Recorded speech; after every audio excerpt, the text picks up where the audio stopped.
What is going on, everybody? How is everybody doing today? And the time has come where I'm going to react to my 2022 NBA Finals, MVP, All-NBA, Playoff, Award Prediction video that I made back in October. So these are always fun to do year-round just to see how wrong I was at some of these, maybe how right I was at some of these, but mainly how wrong I was. And yeah, this is a way just to kind of make fun of myself, so you can make fun of some of my predictions down below. You can also let me know maybe some of your best or worst preseason predictions as well. And yeah, without further ado, let's just get into it. Let's just get right into it. So to start off with my Eastern Conference predictions, this was kind of tough in the middle. So I'm going to start from 15 going to 1. 15 and 14 were fairly easy. At 15, we have the Orlando Magic. All right, they were actually, I believe, they were worse than the Pistons, but either way, I knew they were going to be one of the bottom feeders of the Eastern Conference, but I think most people predicted that. They're rebuilding. They have the youngest team in the league, pretty much, the youngest core playing. I think they're going to be the 15th seed. Coming in at 14, we have the Detroit Pistons. Like the Magic, they're still rebuilding. I think they're a little bit better. They got some veterans. About 2 for 2 so far. Kelly Olynyk, Jeremy Grant. That could help step up, but yeah, the 14th seed. At 13, we have the Cleveland Cavaliers, who I think could be... This is what I'm already off to a terrible prediction. This team ended up being, I guess, technically the 9th seed, right, after the play-in tournament, but they exceeded expectations this year. I did think that in the beginning of the year that they would possibly be better than the 13th seed, but yeah, this is still a terrible prediction. Be fairly, respectable this year. They got better. I think Sexton and Garland are due for even more breakout years. They added Evan Mobley, added Larry Markkinen. They did lose Larry Nance Jr. via trade. That will hurt a little bit, but I think the Cavs, you know what, they could, their peak could be the 10th seed. And remember, these are just my opinions. I was close. It was the 9th seed. As the 13th seed, I could see them as the 10th seed. And this is where it gets tough. From 12 to 7, it could be any type of format. So at 12, we have the Washington Wizards, who I would Whoa, wait. That's exactly where they finished. Holy crap, let's go. They ended up, I believe, as the 12th worst team because Pacers ended up as 13. They ended up as 12, Knicks at 11. All right. They got a little bit better in the offseason. They got more deep because their bench was brutal last year, but they added Harrell, KCP, Kuzma, Kispert, Dinwiddie. They have more depth this year, which means they could be a little bit better. They were the 8th seed, so I do think they're going to drop 4 seeds, but I wouldn't be surprised if they're in the play-in tournament. And hey, maybe they surprise you in the play-in tournament and they make the playoffs. At 11, we have the Charlotte Hornets, another team that I could see make Okay, that was 1 seed off. They ended up as the 10th seed. in the playoffs, but it's just tough because the Eastern Conference is kind of competitive in this range. Would say they got better. They're going to have a fully healthy Gordon Hayward, LaMelo in his 2nd year, added Kelly Oubre, Kai Jones, James Bouknight, but it's still going to be tough to crack that play-in tournament. And the first team in the play-in tournament we have is the Toronto Raptors, who I still think are very respectable. I'm seeing a lot of people having the Wizards and the Hornets in front of them. I'm just not seeing it because I still think they have a very good team. That was a right Fred prediction. VanVleet. I think Anunoby's getting better this year. They got Gary Trent Jr., Chris Boucher, Scotty Barnes. Hey, Pascal Siakam could have a bounce back year. Goran Dragic. They have a pretty deep team as well, and I think they're going to be very respectable. Well, they ended up as what? The 6th seed or the was it the 5th seed or was it the 6th seed?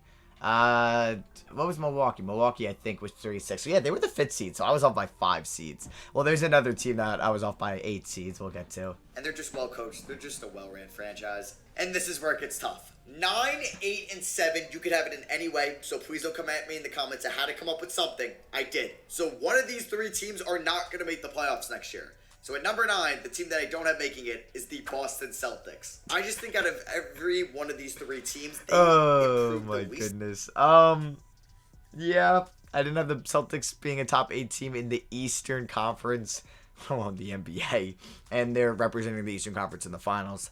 That is an L and a half.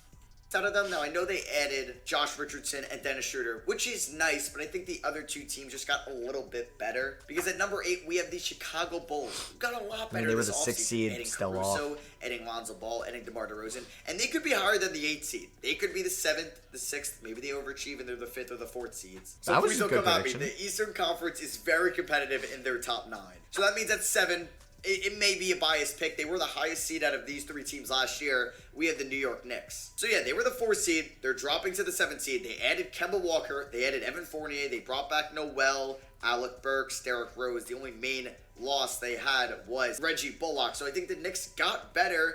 I mean, RJ should be improving. Randall might be able to knock down on the turnovers and can improve in his clutch game because that was a weakness for him last year. So, yeah, the Celtics are 9, Bulls are 8, Knicks are 7. You could have that in any format. So, please don't. Still, I was off because Boston ended up as the 2 seed, Chicago as the 6 seed, and the Knicks as the 11th seed. About me, it is so tough to rank those 3 teams. Coming in at number 6, we have a little bit of a surprise. It's the Atlanta Hawks, who I think are really good. And I think they have probably the best young core in this league. And they were the 5 seed last year, so I think they're going to be dropping just 1 seed this year. I know Okongwu's dealing with an injury. A lot of guys might be fighting for some playing time because they're so deep on the wings. They weren't able to move Reddish. I know that was a report. They have Hunter. They just drafted Jalen Johnson, Gallinari, Bogdan Bogdanovic, Kevin Huerter. It just might be tough to allocate all those minutes. Dave McMillan definitely has a tough test this year, but I wouldn't be surprised if they maybe peaked as the 3 seed. So yeah, coming in at the 5th seed. Yep. Okay. So 2 main takeaways. Yeah, I messed up on the Raptors.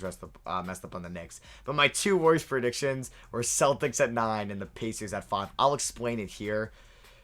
But oof, I didn't think they were gonna blow it up. I mean, they were detrimented by injuries this year, but yeah, this was a really tough prediction.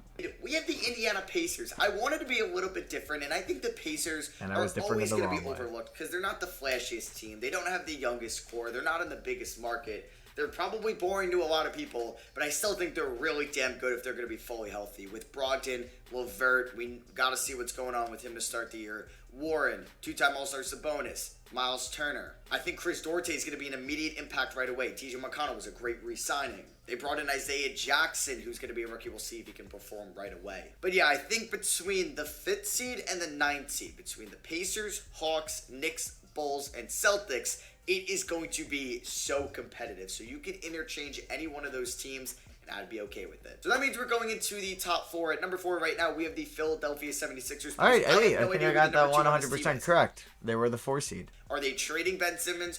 Are they just going to let him hold out? I don't know. Are they going to sell him for pennies on the dollar and not get really a great package back? Like, is it going to be a Hield and Barnes?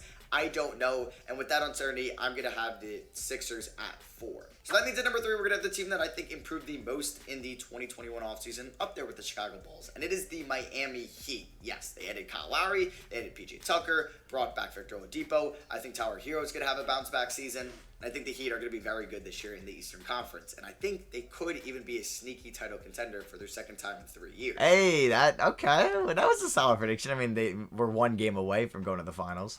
And the 2 juggernauts at the top of the Eastern Conference. At number 2, we have the reigning NBA champions, the Milwaukee. They were the 3 seed, so all right. And then, okay, I guess my 1 seed was also a really bad prediction because I was 6 spots off. I predicted them to be the 1 seed. Bucks, I mean, they're really freaking good. They brought back most of their guys. They did lose Brent Forbes and a couple other just role players off the bench, but Holiday, Middleton, Giannis, they're not getting any worse. They're pretty much in their primes right now. They're going to be just fine. They could repeat as well. And at number 1, I have to have the Brooklyn Nets. I don't know what's going on with Kyrie Irving. At the moment I'm recording this, it is October 6th at 9 o'clock at night. He is, I don't think, vaccinated, so he might not be able to play home games. I have no idea what's going on with that. But if he's playing, boy, did I know that this man wouldn't be here at the end of the year. This man wouldn't play home games, and they would get bounced in round 1, swept in round 1. This year, they are the most talented team in the league with KD, who I don't know. We'll get to him again in a little bit. We have James Harden, Kyrie, Millsap, Aldridge, right? Blake Griffin. They're just stacked.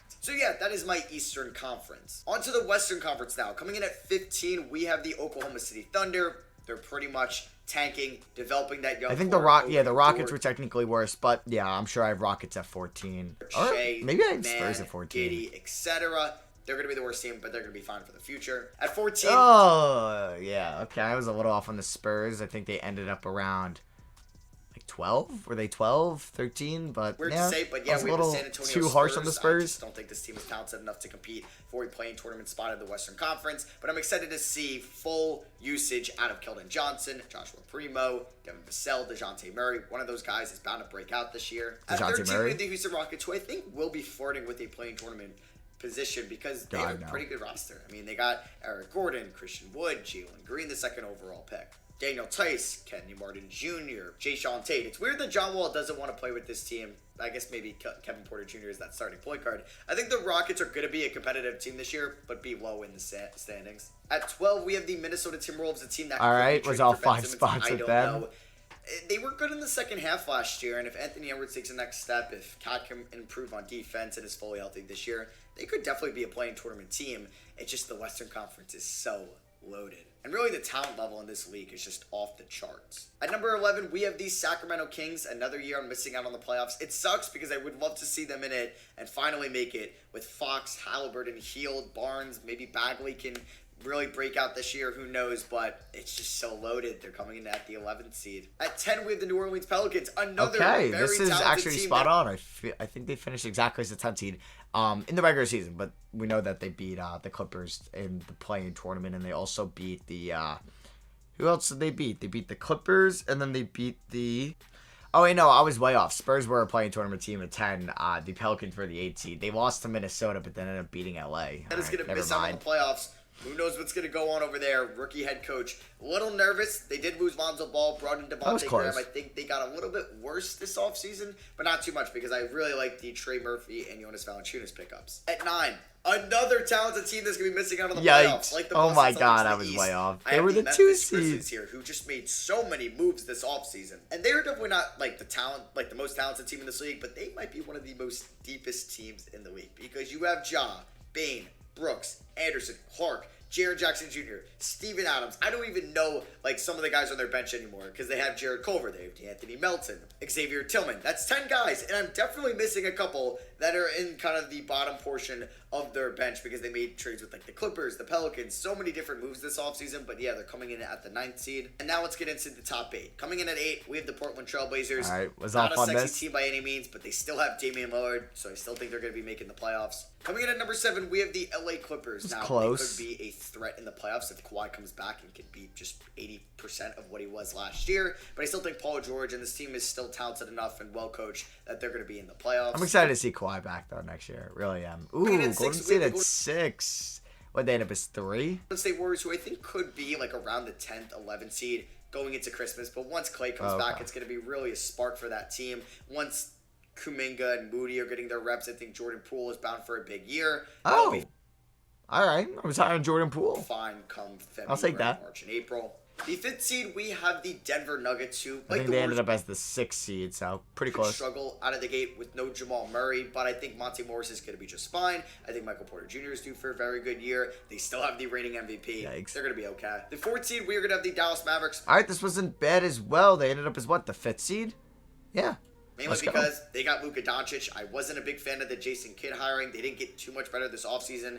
Really just adding Moses Brown and Reggie Bullock, which are good pickups. Or were they the 4th seed? Either way, not bad. I think that's going to move the needle. But yeah, they have Luka Doncic, so they're coming in as the 4th seed. And the top 3. At number 3, wait, they actually were the 4th seed. That was perfect. Jazz, I was off by 2, though. All right. Utah Jazz, I wouldn't say they got worse this offseason, but I don't think they got better. Lost Eric Favors, added Jared Butler. They're going to be fine. They're going to be competitive. I just have them as the 3 seed. At the 2 seed, we have the Phoenix Suns. I didn't put them as number Western 1. Conference champions. Great. So both my 1 seeds, one of them ended up as a 7 seed and got swept in round 1. The other one didn't even make the playoffs. I would say this offseason, adding JaVale McGee, keeping their core of campaign, Chris Paul, and we're going to see Aiden, we're going to see Cam Johnson, Mikal Bridges all get better. And coming in at the 1 seed in the Western Conference, you can guess it, it is the Los Angeles Lakers. As long as AD, Russ, and LeBron all stay healthy, they're going to be just fine. They can, LeBron can take a night off, AD and Russ can carry the load. Russ can take a night off, LeBron and AD I'm can a carry clown. the load. I'm such a LeBron clown. can take a night off, and then AD and Russ can carry the load. They're going to be fine. Sorry if I repeated one of them there. But either way,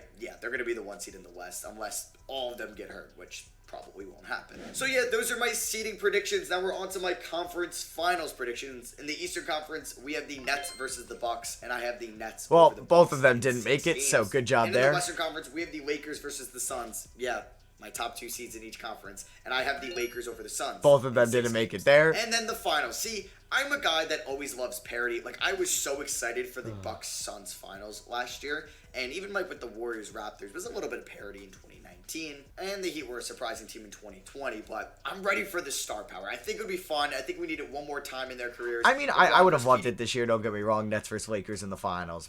in the finals. The Nets big three versus the Lakers big three. And I have the Nets over the Lakers in 7 games. All right, so now we're going to get Clown. into the awards. I have my MVP is going to be Kevin Durant of the Brooklyn Nets, especially if Kyrie Irving isn't playing a lot this season. Well, he got hurt, and yeah, that never really took off. And then my runner-up is going to be Luka Doncic. My Rookie of the Year is going to be Jalen Green of the Houston Rockets. Yeah, I predicted my Rookie of the Year last year to be LaMelo, so the 3rd overall pick, and the year prior to be Ja Morant, the 2nd overall pick. So I'm kind of liking that trend. And the runner-up, I can see it being between Cade Cunningham and Evan Mobley. Well, one of them. They were both up there, but yeah, didn't even have the person that won it in here with Scotty Barnes. For Mobley, it just really depends. Hopefully he doesn't get stuck in a playing time fiasco with Markin and then Jared Allen. My Defensive Player of the Year is going to be Giannis Antetokounmpo. I could have been boring. He was up there, but I definitely didn't have Smart as an honorable mention. But I'm going to say Rudy Gobert is my runner-up. My Sixth Man of the Year is going to be Jordan Poole, and I got to give respect to the reigning Sixth Man of the Year, Jordan Clarkson. He will be my runner-up as well. And Damn, I didn't have any Tower Hero in there. Jordan Poole. Damn, well, he started, I guess, a little bit more than I imagined. I think Jordan Poole is due for a big year, but one thing that could hurt if he's starting the season with Clay hurt. My most improved player pick. Yeah, this is going to be Michael Porter Jr. of the Denver Nuggets. I think he's going to break out to that superstar territory. He just got that major contract, and I know you might be saying, Matt, he just averaged like 20 points per game last year. Yeah, well, I think he's going to average north of 25 per game, and he's going to be a stud and feeling just fine with Murray out. And my runner-up is going to be Darius Garland of the Cleveland Cavaliers. But yeah, I've been on the Darius Garland wave a lot. All right, well, you say Garland up there as an honorable mention. So my coach of the year is going to be Monty Williams. Hey, I got one right. Let's go. Won it last year. I mean, it was neck and neck with Tibbs. Both were deserving. So I think he's going to get it this year, with my runner-up being Eric Spoelstra. And then my executive of the year... That actually wouldn't have been that... I don't know if Spoelstra was the runner-up, but not bad. Going to be Pat Riley of the Miami Heat. I don't think it was PJ Tucker, with adding Kyle Lowry. And I think the runner-up is going to be Arturas Karnisovas of the Chicago Bulls, who added Lonzo Ball. I don't know if Rosen, Alex Karnisovas was up there, but I think Zach Cleveland of the Grizzlies won that award. And now let's get into the All-NBA. All right, let's see how I did in these All-NBA start teams. Off with first team, my guards are going to be Luka Doncic and Steph Curry. Very similar to last year. All right, I was close. I don't know. Like, Devin Booker ended up getting it over Steph Curry. I know that was some controversy, but I was close. My forwards are going to be Giannis Antetokounmpo and Kevin Durant. And my center is going to be, who is it? Jokic or Embiid? It's Joel Embiid. Oh, I think great. Okay, well, I only got one right there. KD didn't make it. Neither did Embiid. Embiid's going to have an amazing year, Simmons or not. Now let's go into the second team, where my guards are going to be Damian Lillard of the Portland Trailblazers and James Harden of... Well, James Harden or Damian Lillard did not make any All-NBA teams. Great job. Nets. I think Harden and Durant are due for big years, especially if Kyrie's going to be missing some time. And then my forwards are going to be LeBron James and Paul George. I think, like Jimmy Butler last year, Paul George is going to be eligible as a forward and a guard. Well, Paul George didn't make a team, and LeBron made third team. So I have him being one of the forward spots on the second team. And then my center is going to be the reigning MVP, Nikola Jokic. And on to my All-NBA third team, my guards are going to be Devin Booker of the Phoenix Suns and Trae Young of the Atlanta Hawks. Hey, well, I predicted one of those. Young was perfect. Devin Booker made one. The first team. With the forwards being Jimmy Butler of the Miami Heat and Anthony Davis of the LA Lakers. All right, well, neither of them made it. And my third team center, it's Bam Adebayo over Gobert and Towns. And one thing I just want to clarify for those All-NBA teams, I only had players that I had on a playoff roster. So, no Jason Tatum there because I had the Celtics as the 9th seed. And he was first team. Putting up 33 points. God, lead the kill Celtics me. to the 5th seed. And I'm going to look like the biggest idiot in the world, which is a very possible scenario. All right, time for all defensive teams. Already got this wrong because Holiday didn't make first Pelicans team. And Jimmy Butler of the Miami Heat. So Neither did I have Jimmy. Jimmy Butler as a forward and third team, and then I have Jimmy Butler as a guard on all defensive first team. My forwards for all defensive first team are Draymond Green of the Golden State Warriors and Giannis Antetokounmpo of the Milwaukee. So Giannis is the only one right so far because Draymond made all defensive second team. And my all defensive first team center is going to be Rudy Gobert of the Utah Jazz. Hey, got two right. Where I have Marcus Smart of the Boston Celtics and Dylan Brooks. Yes, Dylan Brooks. I think he's due for a big defensive year. We know he's a very good defender, and I think he's going to get that spotlight. I still like that preseason pick. I thought it could have He's happened. my second guard on all defensive second team. My two forwards are going to be Matisse Thybulle, the Philadelphia. Oh wait, Holiday did make all defensive second team, so at least I got that. And I got Thybulle right. 76ers, he's going to be back on it. And then I also have Paul George of the LA Clippers. Why? Projecting a big year for him. And then my all defensive second team center, it's tough because it could be Miles Turner, could be Bam Adebayo. It's just tough because there's only two spots for these all defensive team I centers. assume I give it to Embiid. but I have Joel Embiid. And then my all-rookie team. So for first team, I don't really have this for positions, and this is the first time I've ever done this. It's picks 1 through 5. Yeah, I had Cade Cunningham, Jalen Green, Evan Mobley, Scotty Barnes, and Jalen Suggs. All right, well, they all made it besides Suggs. His teammate made it instead of Franz Wagner. Best rookies this year, and I think they're all going to get great playing time, have big roles. So yeah, they're my all-rookie first team. I know it's not going to happen, but it's just my prediction. And my all-rookie second team, I mean, I definitely didn't have Bones or Herb Jones or Iota Sr. So we have Davion Mitchell of the Sacramento Kings, Jonathan Kuminga of the Golden State Warriors, Trey Murphy of the New Orleans Pelicans. I think he's going to have a very good year for them. James Bouknight of the Charlotte Hornets, and the second Rocket on this list, Alperen Sengun. Oh my God, I went 0 for 5 on the second team. Jesus Christ. Finals predictions, all the awards, all the teams. I just have a special fun thing at the end where I predict 5 players that will be traded and 5 coaches that will be fired. Last year it was kind of accurate. I predicted Derrick Rose was going to get traded. He was from the Pistons. Victor Oladipo, he was traded twice. And I also predicted Aaron Gordon. So I was kind of right about those. 2 ones that I were wrong about was Dinwiddie and Elfrid Payton. But I get close with these. And I predicted that Scott Brooks, Ryan Saunders, and Steve Clifford were going to get fired last year. So I got 3 to the 5. So let's hop into these. Where I have 6 players that I think will be traded. Well, one I'll get out of the way. It's Ben Simmons. I'm recording this before he's going to get traded. So all right. Well, that was an easy prediction at the beginning of the year. I just wanted to get that in there just so I can see myself correct at the end of the year. So the first one is Goran Dragic. This could be if the Raptors are out of the playoff hunt. Did he get... Nope, he got bought out. Damn it.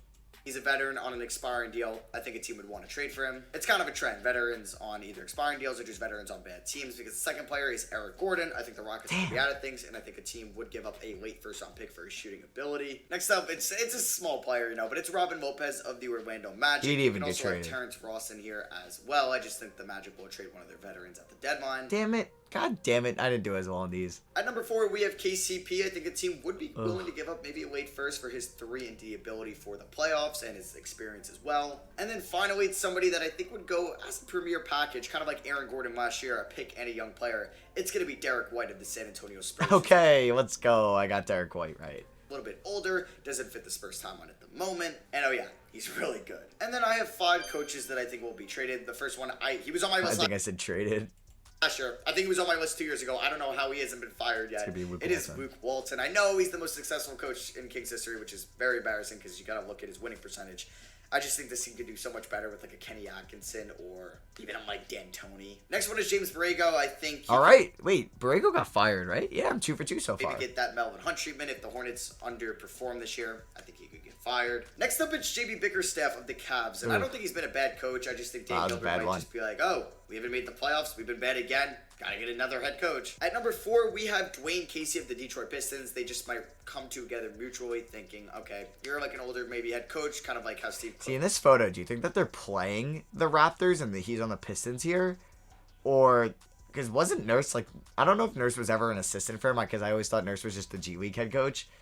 So that's kind of a funny photo. Was with the Magic. We're rebuilding. We're going to get a younger-minded head coach. And then it's so tough because so many coaches were fired last year, like Scott Brooks, like Nate Bjorken, like Rick Carlisle, like Stan Van Gundy. Oh my God, that feels like ages ago. And just many, many more. It was tough to pick a 5th. So I said a wild card. So it's one of either Frank Vogel, Steve Nash, or Doc Rivers. I don't think Vogel happens just because they won a title 2 years ago. So if the Nets don't win it all, Steve Nash. If the Sixers collapse this year, Doc Rivers. So yeah, there's okay. So I should have said Frank Vogel because one of those 3 wild cards did end up getting fired. So yeah, that is gonna be for me though. Hope you guys did enjoy.